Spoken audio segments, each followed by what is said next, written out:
할렐루야, 사랑 축복합니다. 2021년 12월 21일 화요일 새벽 기도 오신 여러분들을 주님의 이름으로 사랑하고 축복합니다. 우리 기도하고 새벽 시간 거룩하게 구별해서 하나님께 올려드리겠습니다. 기도하겠습니다. 하나님이여, 찬송이 시온에서 주를 기다리오며 사람이 서원을 주께 이행하리이다. 기도를 들으시는 주여, 모든 육체가 주께 나아오리이다. 아멘. 사랑과 은혜가 많으신 하나님, 찬양받기에 부족함이 없으신 주님께 찬양 올려드리는 시간 되게 도와 주시옵소서. 아무 희망도 소망도 없던 우리에게 희망으로 찾아오셨던 그 아기 예수를 기다리는 대림절 마지막 주간입니다. 성탄의 기쁨을 더 크게 누리기 위해서 지금부터 우리의 희망 되시고 소망 되시는 아기 예수를 기다리는, 기대하는 그 마음으로 오늘 하루도 살아갈 수 있도록 은혜 더하여 주시옵소서. 감사드리며 거룩하신 예수님의 이름으로 간절히 기도합니다. 아멘. 할렐루야, 사랑과 축복합니다. 새벽을 깨우신 성도님들에게 하나님의 은혜와 은총이 더하시기를 주님의 이름으로 간절히 축원합니다. 오늘은 빌레몬서입니다. 빌레몬서 1장 1절부터 16절까지 말씀으로 여러분과 함께 은혜를 나누고자 합니다. 어제로 요엘서가 끝났고요. 오늘 그리고 내일 이렇게 양 이틀간에 걸쳐서 빌레몬서 말씀으로 묵상을 하게 됩니다. 빌레몬서에 대해서 먼저 말씀을 드리면 신약 성경에서 바울이 굉장히 지극히 개인적으로 썼던 편지입니다. 한 노예를 위한 바울의 개인적 호소가 담겨져 있는 것이 빌레몬서 내용이에요. 잠깐 빌레몬서 내용 전체 길지 않으니까 어떤 내용인지를 말씀을 드리면, 이 오네시모라고 하는 사람이 있습니다. 오네시모를 누구냐면 골로새 교회의 교인이자 바울의 친구인 빌레몬이라고 하는 사람의 집의 노예입니다. 그러니까 오네시모는 노예예요. 빌레몬 집안의 노예였습니다. 노예인 오네시모가 어느 날 주인 빌레몬의 소유를 뭔가 훔쳐서 로마로 도망갑니다. 로마에서 바울이 오네시모를 만나요. 약속하고 만난 건 아닙니다. 정말 우연찮게 만나게 되고 바울이 복음을 전합니다. 오네시모에게. 그리고 그 복음을 오네시모가 받아들이고 예수를 믿기로 작정합니다. 그래서 다 자초지종을 설명을 드리니 도망왔던 노예인데, 어디서 도망온 노예냐면 자기 친구의 집에서 도망온 노예인 거예요. 그래서 자기 친구인 빌레몬에게 바울이 편지를 씁니다. 지금 이 편지와 함께 오네시모를 돌려보낼 테니 노예로 받아들이지 말고 한 그리스도 안에서 한 형제로 받아들였으면 좋겠다 라고 하는 편지를 써서 빌레몬에게 보낸 편지가 빌레몬서입니다. 오네시모를 돌려보내니 한 형제로 받아라 라고 하는, 그리고 그를 용서해라 라고 하는 요청이 담겨 있는 것이 빌레몬서 핵심입니다. 핵심 구절 한 절, 두 절 있는데요. 핵심 구절 1장 15절과 16절 말씀 보면, 그가 잠시 동안 그대를 떠난 것은 아마 그대로 하여금 영원히 그를 데리고 있게 하려는 것이었는지도 모릅니다. 이제부터는 그는 종으로서가 아니라 종 이상으로 곧 사랑받는 형제로 그의 곁에 있을 것입니다.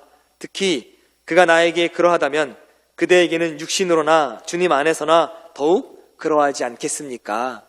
라고 하는 것이 빌레몬서의 핵심 구절입니다.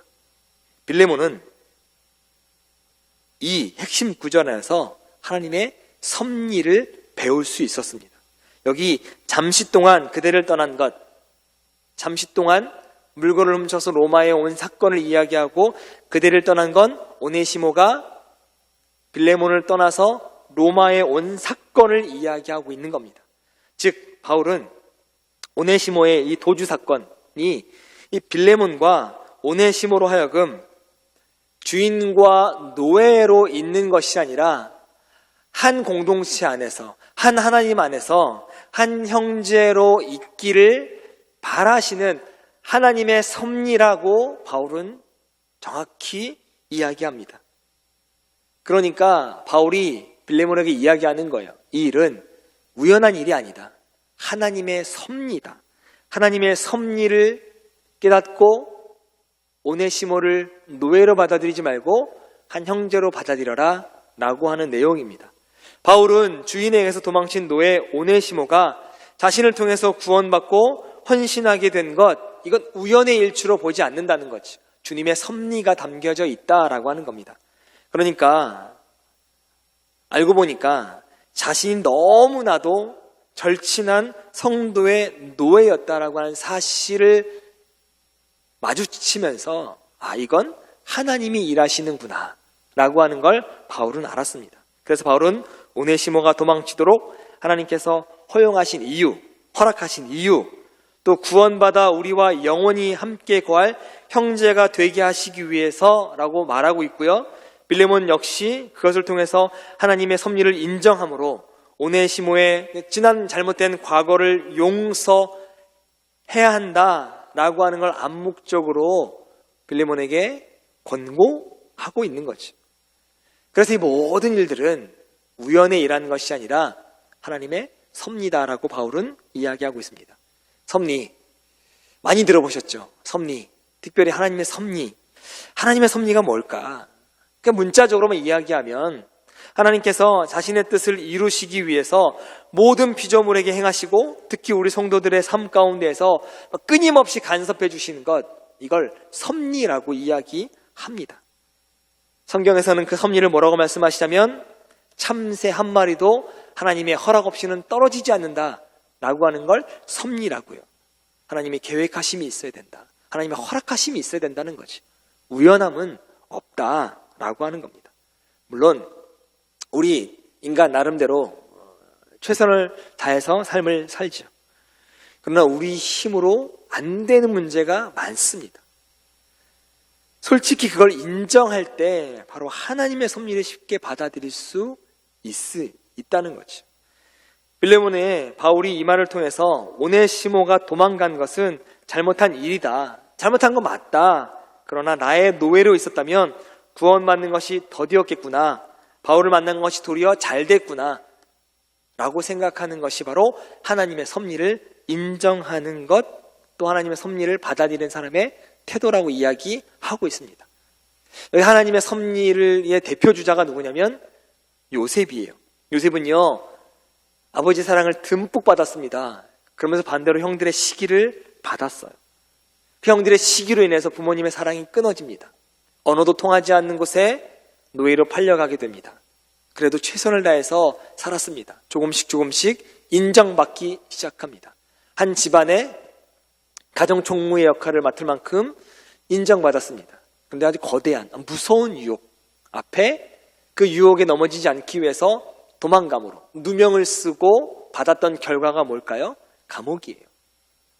잘한 일입니다. 거대한 유혹, 무서운 유혹 앞에 도망간 건 잘한 일이에요. 그러나 결과는 그렇지 않죠?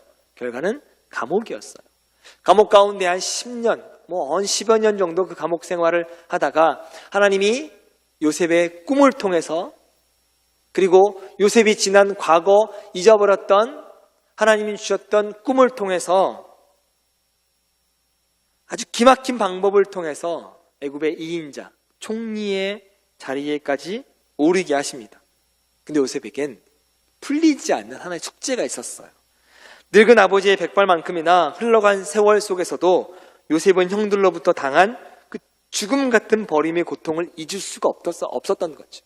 총리가 됐지만, 세상에서 이야기하고 있는 성공의 삶을 살지만 풀리지 않는 숙제, 고난과 고통, 형들이 나를 왜 버렸을까라고 하는 고통의 문제가 있었습니다. 근데 보세요. 요셉이 가지고 있던 그 단단한 증오의 쇠사슬도 결국 깨져버리고 산산조각 나버리고 맙니다. 무엇 때문일까요? 바로 하나님의 섭리를 이 요셉이 깨달아요. 무엇으로 알 수 있냐고요? 창세기 45장 5에서 8절인데 제가 5절과 8절 말씀만 읽어드릴게요. 그러나 이제는 걱정하지 마십시오. 형들에게 하는 이야기입니다. 자책하지 마십시오. 형님들이 나를 이곳에 팔아 넘기긴 하였습니다만 그것이 하나님이 형님들보다 앞서서 나를 여기에 보내셔서 우리의 목숨을 살려주시려고 그렇게 하신 것입니다. 8절에는요. 그러므로 실제로 나를 이리로 보낸 것은 형님들이 아니라 하나님이십니다. 하나님이 나를 이리로 보내셔서 바로의 아버지가 되게 하시고 바로의 온 집안의 최고의 어른이 되게 하시고 이집트 온 땅의 통치자로 세우신 것입니다. 라고 형들에게 이야기합니다. 요셉은 형들이 자기를 팔지 않았다면 하나님이 주신 꿈은 이룰 수 없었겠구나 라고 하는 하나님의 섭리를 인정하면서부터 이 고난, 고통, 숙제가 해결되었던 거예요. 그래서 하나님의 섭리를 발견했을 때 형들을 안고서 용서할 수 있었던 거죠. 여러분이 당한 좋지 않은 일을 통해서 하나님께서 하나님의 뜻을 이루신다는 것 바라볼 때 우리 그 사소한 감정의 사슬을 끊을 수 있습니다. 심지어 내게 해를 끼친 장본인조차도 용서할 수 있습니다. 제가 설교를 준비하면서 마무리할 때쯤 나에게는 하나님의 섭리가 뭐가 있었을까라고 생각했더니 요 한 장면이 떠오르더라고요. 제 이야기를 잠깐 하고 설교를 마무리하려고 합니다. 신학교를 처음 들어가려고 했습니다. 시험을 다 봐놓고 3월달에 입학하기로 결정되었어요. 연말쯤, 지금쯤입니다. 전도사님이 나가셔서 유치부 부서가 남았어요. 유치부 부서에 담당 전도사가 없었습니다.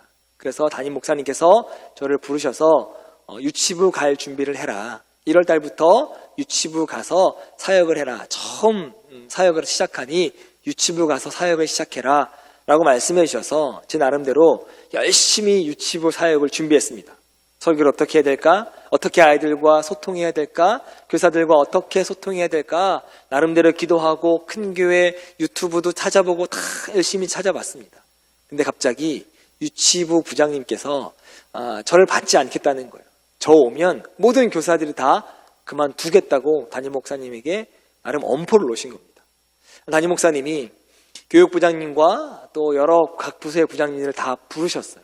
그때 교육부장님이 저희 아버지셨습니다. 제가 모교회에서 사역을 처음 시작했거든요. 저희 아버지가 교육부장님이셨고 그래서 그 유치부 부장님이 받을 수 없다라고 하는 걸, 아들을 받을 수 없다라고 하는 걸 제 아버지 눈앞에서 이야기했습니다. 제가 그때 가장 마음이 아팠던 것이 아버지가 한 말씀 못 하셨던 거죠. 아들의 이야기니까 한 말씀 못 하시고 교육부장님이심에도 불구하고 그때 가장 마음이 아팠습니다. 2번이나 담임 목사님께서 받아라. 이 친구가 처음에 경험하지 않으면 어디서 경험하냐라고 설득하셨지만 그 부장님께서 2번을 거절하시고 그러면 우리 모두가 다 그만두겠다라고 하시는 통에 어쩔 수 없이 제가 유치부를 못 갔습니다. 그리고 어느 날 담임 목사님이 저를 부르시더라고요. 유치부 못 가는데 어디 가고 싶냐라고 물으시길래 제가 단번에 저 청년부 하고 싶습니다 라고 했어요. 그랬더니 그래? 그러면 1월 달부터 청년부 가서 전도사로 사역해 라고 해서 2009년부터 청년부에 가서 사역했습니다. 그러니 얼마나, 근데 제 마음이 어떻겠어요? 저를 거절했던 그 권사님을 교회에서 계속 만나야 되고 부장단 회의할 때마다 만나야 되고 이렇게 저렇게 교회 행사할 때마다 만나야 됩니다. 그리고 그 권사님의 자녀 둘이 청년부에 있었거든요. 제 마음이 어떻겠어요? 지나가다가도 다른 권사님들에게 인사 잘 하다가도 그 권사님만 오면 딴짓하게 되고 인사 그냥 대충 하고 지나가게 되고 저도 사람이니까요. 저도 아픈 마음이 있으니까요. 그렇게 시간이 쭉 지나왔습니다. 그래서 최선을 다해서 청년부 사역했습니다. 욕먹지 않으려고, 손가락질 받지 않으려고 열심히 했습니다. 열심히 그 교회에서 8년의 청년부 사역을 마치고 2016년 12월 초에 약대교회에서 청년 부목사를 뽑는다는 공지가 있어서 지원하게 됐고 약대교회 청년부 목사로, 교육 목사로 부임하게 됐습니다. 그때서야 하나님의 섭리를 깨달았어요. 유치부 갔다면 저는 약대교회 못 왔을 것 같아요. 청년 담당 목사로 못 왔을 것 같아요. 청년부를 한번 해보지 않았기 때문에 청년들이 어떤 부서인지 와서 얼마나 많이 헤맸겠어요. 근데 이미 저는 말도 안 되게 20대 후반부터 청년부 사역을 감당했습니다. 8년 동안 청년부 사역을 감당했습니다. 그 이력서 한 줄에 담임 목사님이 잘 보셨던 것 같아요. 8년 동안 청년부 사역을 꾸준히 했구나라고 하는 그 한마디, 그 이력서 하나를 잘 보셨던 것 같아요. 그래서 제가 약대교회 청년부 부목사로, 청년 담당 목사로 올 수 있었습니다. 그때 깨달았어요. 그 거절도 의미가 있구나. 하나님 나를 청년 목사로 살게 하시려고. 그래서 12년 동안 청년부 사역을 2020년까지 마무리하고 올해 교구로 또 와서 사역을 하게 됩니다. 지금 제가 여러분 앞에 이렇게 설교할 수 있었던 건 그때 거절이라고 하는 하나님의 섭리가 있었기 때문에, 그리고 어디 가고 싶냐라고 물으셨을 때 제 마음 가운데 청년부 사역을 하고 싶습니다라고 하는 이야기를 했을 그 하나님의 섭리가 있었기 때문에 약대교회에 와서 여러분과 함께 한 공동체를 섬기고 있는 것이 아닌가 생각이 듭니다. 당시엔 아팠습니다. 당시엔 힘들었어요. 거절감에, 상실감에 처음부터 사역을 그렇게 시작했습니다. 그러나 지금은 그 권사님이 너무나 감사해요. 거절하신 게 너무나 감사해요. 청년부 사역을 하게 하신 게 너무나 감사합니다. 하나님이 일하셨다라고 하는 걸 저는 이제는 확신합니다. 그래서 요셉이 형들을 용서할 수 있었던 이유, 요셉의 마음을 제가 100%까지는 아니지만 어느 정도는 이제 저도 이해할 수 있을 것 같아요. 여러분, 힘든 일이 있으시죠? 분명히 하나님의 섭리 가운데 있습니다. 우연이라고 하는 건 없습니다. 5년, 10년 후에 분명히 더 좋게 우리를 인도하실 하나님의 계획이 있습니다. 하나님의 섭리가 있습니다. 다니엘 기도회에 이야기하셨던 데스티니, 하나님의 계획이 분명히 있습니다. 그러니까 힘들고 어려운 이 시간 우리 기도로 이겨나가셨으면 좋겠어요. 묵상으로 이겨나가셨으면 좋겠습니다. 기도의 자리를 떠나지 않으셨으면 좋겠고요. 예배의 자리를 떠나지 않으셨으면 좋겠습니다. 분명히 여러분을 통해서 하나님 일하고 계시고 분명히 우리에게 좋은 결과로 선물로 주실 줄 믿습니다. 그 섭리를 발견하는 것이 바로 믿음입니다. 오늘 그 하나님의 섭리를 발견하는 믿음의 성도님 되시기를 주님의 이름으로 간절히 축원합니다. 기도하겠습니다.